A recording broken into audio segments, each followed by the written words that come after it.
Is it just spring allergies, or is your child actually getting sick? If your child has itchy eyes, lots of sneezing, a clear runny nose, and no fever, it's most likely allergies. If there's a fever, body aches, thicker mucus, or symptoms lasting about a week, that's more likely a cold. To prevent allergy flare-ups, check pollen levels, wash bedding weekly, shower after outdoor play, and talk to your pediatrician about allergy treatments.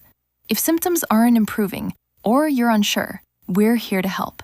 Call us at 281-540-KIDS.